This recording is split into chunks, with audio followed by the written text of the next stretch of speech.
So last week we started looking at data with the performance score question, which we've been Yes. looking at over the last couple of weeks. And we've now got more data, and we're looking at frequency. So frequency of when people are basically asked this question. So does it make it that we wanted to know from the database, does it make a difference how regularly people are asked this question? And it turns out that it does. So Hooray! I mean, don't you love it when 20 years later, the data proves you're right?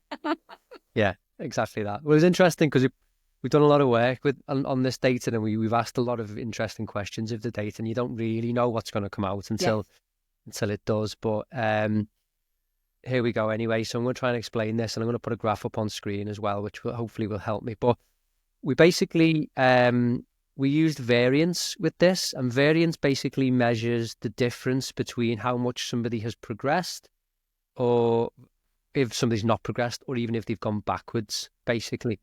So we've grouped people into cohorts, and the cohorts are basically people who are asked this question at a frequency of 1 month, a frequency of every 1 to 3 months, 3 to 6 months, 6 to 12 months, and over 12 months. So each of those bars is basically people who are asked this question at different frequencies. Now, a lower number, so 9.8%, which is the first one, that means that the consistency is high. So basically, the amount that people have progressed is very consistent. They're all kind of aligned.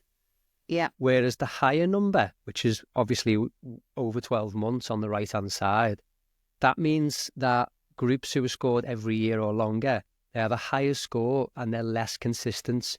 The variation between people is high. You've got some people who have progressed loads, and you've got some people who have either not progressed at all or they've gone backwards. So this isn't about them scoring high, it's about the variance of their scores. It's about the variance, correct. So it's basically saying, in layman's terms... Yes, tell me in. Not tech, not data brain terms, Liam.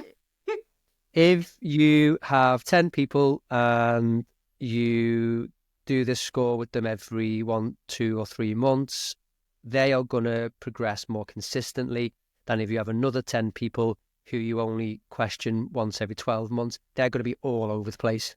Right. Well, That's that does basically make what it sense, means. doesn't it? Yeah, that absolutely makes sense.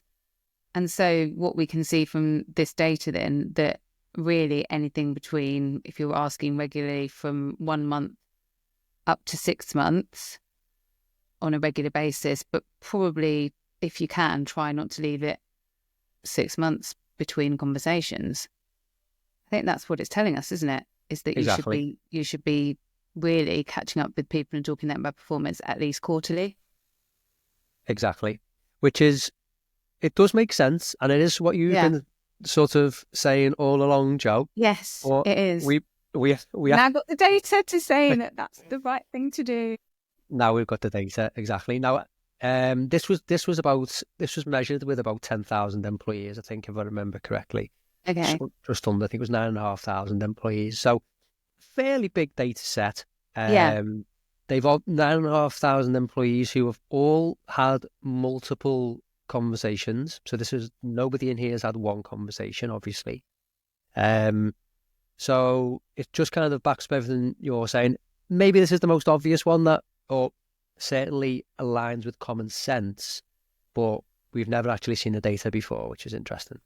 No, we haven't seen the data, and I think it feels sensible, which is why we recommend it. It feels like, well, should people want to sit down and talk about it, but we do get pushback that once a quarter is too much, and we get pushback from, not from the employees, not from sort of the business, if you like, it's from managers.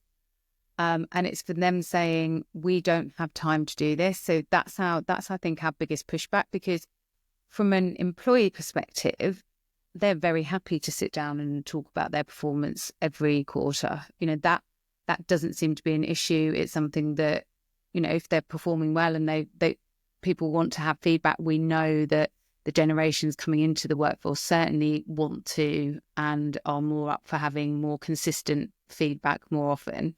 It means that it can be acted upon, so everybody remembers what's been said, and we can have a look at that and see whether actions have been taken and if you've improved over that period of time.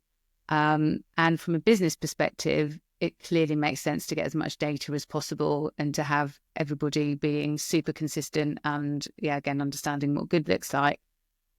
So where we get pushback is people going to the people and culture teams and to their HR leaders and sort of saying, why are we doing this again? We've literally just had this conversation with these people. What's happening? And again, I think we mentioned it last week or the week before when we talked about leadership capability and the fact that, and this is a business issue, that people aren't given the time to stop and have these meetings. And often leaders aren't being expected to be leaders in the truest sense. They're expected to be people doing a job and happen to have some people reporting into them. So when you have, the point that you start having anybody reporting into you, suddenly, that's hours, multiple hours per week that you now need to add into your time to be able to make sure that you're, taking care of this person who is your responsibility within a business. And when you say it like that, you think one conversation with everybody that reports into you once a quarter where you sort of take them off site and spend an hour with them understanding what performance looks like. Really? Like, when I'm sitting here in my lovely Cotswolds house, not being operational whatsoever, it just seems ridiculous that we can't do that for our people. That said, it's the biggest pushback we get. And people are like, we don't have time. These things get skipped. It's not important. We need to be there. We need to be in front of the customer. We need to be on the floor. We can't be sitting down having conversations the whole time. So it's a really interesting one for me, this, because I know it's the right thing to do. The data's telling it's the right thing for us to do. Employers are telling us that's what they want. The business is saying that's what we want. But the pushback is from sort of, people that have people reporting into them. So yeah, that's one to, I suppose, delve into a little bit more with my clients, but also, in general, anyone that's listening, how can we change the mentality to being that this is the most important conversation you'll have with the people that report into you every quarter. Like that's how it should be. So how is it that this cannot be built into people's days and times? And what does that look like in terms of extra resource? And, what does that look like in terms of, people say, well, that's a cost, but what's the cost of losing people by not having these conversations? And we know that by not having these conversations, you will lose people.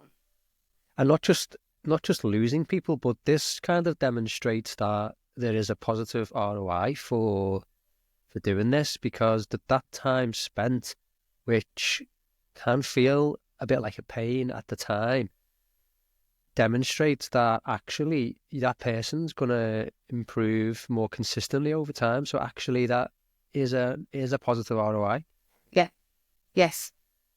I mean, I have nothing more to say to that than I agree. Okay. Everybody buy Camaro.